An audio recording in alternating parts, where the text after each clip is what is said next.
নমস্কার বন্ধুরা, শ্রাবণী রান্নাঘরে আপনাদের সবাইকে স্বাগত জানিয়ে আমি আবারও একটা রান্নার ভিডিও নিয়ে আপনাদের সামনে চলে এসেছি।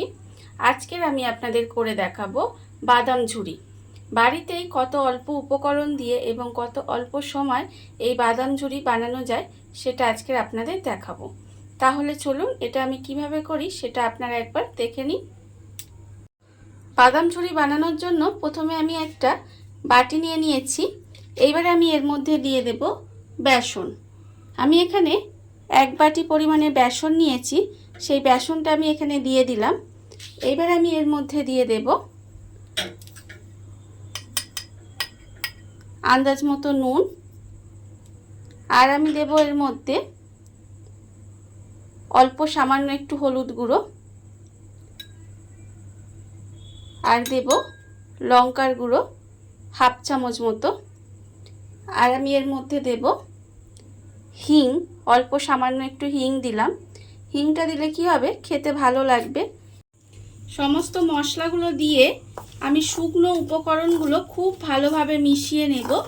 মিশিয়ে নেওয়ার পরে এবার এর মধ্যে আমি অল্প অল্প জল দেব, দিয়ে একটা ব্যাটার তৈরি করে নিতে হবে। আমি কিন্তু অনেকটা জল একেবারে দিয়ে দেব না, অল্প অল্প দেব, দিয়ে একটা ব্যাটার বানিয়ে নেব। জল দিয়ে আমি একটা ব্যাটার রেডি করে নিয়েছি। এবার কিন্তু এই বেসনটা খুব ভালোভাবে হাত দিয়ে এইভাবে কিন্তু একটু ফেনিয়ে নেব। ভালোভাবে ফেনিয়ে নিলে যে বাদাম ঝুরিটা রেডি হবে সেটা কিন্তু খেতে ভীষণ ভালো হবে। সেই জন্য বেসনটাকে আমাকে এইভাবে একটু ফেনিয়ে নিতে হবে। বেসনটা আমি ভালোভাবে ফেনিয়ে নিয়েছি। এবার এটা ঢাকা দিয়ে আমি একটু 15 মিনিটের মতো রেস্টে রেখে দেবো।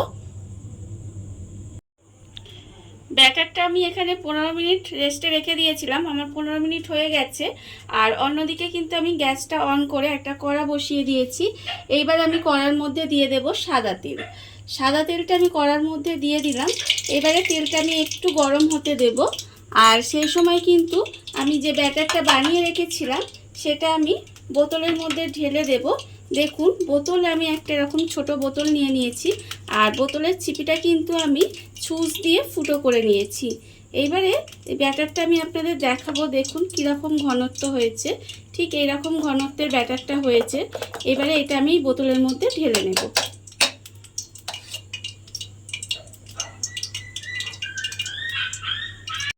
বেসনের যে ব্যাটারটা সেটা আমি বোতলের মধ্যে ঢেলে নিয়েছি, আর এদিকে কিন্তু তেলটাও আমার গরম হয়ে গেছে।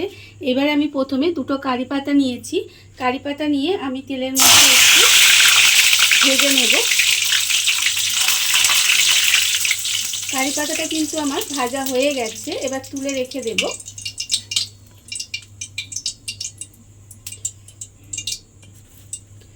এইবারে আমি ওই তেলের মধ্যে দিয়ে দেব বাদাম। এখানে আমি কিছু বাদাম, চীনা বাদাম নিয়ে নিয়েছি। এবারে বাদামটা আমি তেলের মধ্যে দিয়ে আস্তে আস্তে ভেজে নেব।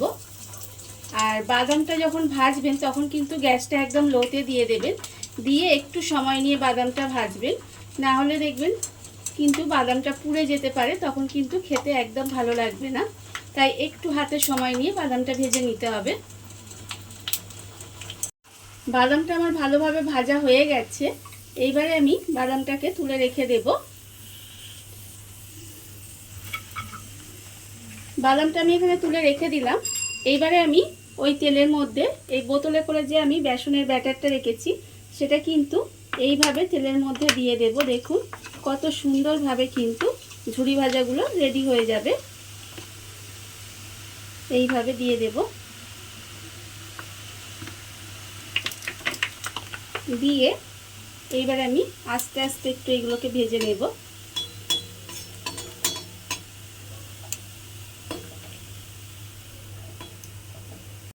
ঝুরি ভাজাগুলো আমার লাল করে ভাজা হয়ে গেছে। এবার আমি এগুলোকে তুলে রেখে দেব এইভাবে।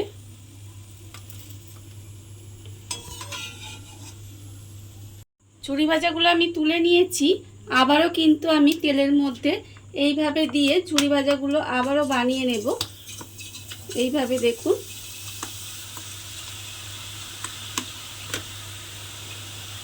আর এইভাবে কিন্তু আমার সমস্ত ঝুরি ভাজাগুলো বানিয়ে নিতে হবে। দেখুন আপনারা ঝুরি ভাজাগুলো কিন্তু আমি সমস্ত বানিয়ে নিয়েছি। আর যে সমস্ত বাদাম আর কারি পাতা ভেজে রেখেছিলাম সেগুলোও কিন্তু খুব ভালোভাবে মিশিয়ে নিয়েছি। এটা কিন্তু খেতে ভীষণ ভালো হয়, ভীষণ মুচমুচে হয়। আপনারা বাড়িতে কিন্তু এইভাবে বানিয়ে দেখতেই পারেন। আর এই রেসিপিটা ভালো লেগে থাকলে আপনারা যদি ফেসবুক থেকে দেখে থাকেন তাহলে কিন্তু পেজটিকে ফলো করে দেওয়ার অনুরোধ রইল। আর যদি ইউটিউব থেকে দেখে থাকেন তাহলে চ্যানেলটি সাবস্ক্রাইব করে নেওয়ার অনুরোধ রইল। চলুন ভিডিওটা আমি এখানেই শেষ করছি। আপনারা সবাই ভালো থাকবেন, সুস্থ থাকবেন। আবারও হাজির হব নতুন কোনো রান্না নিয়ে।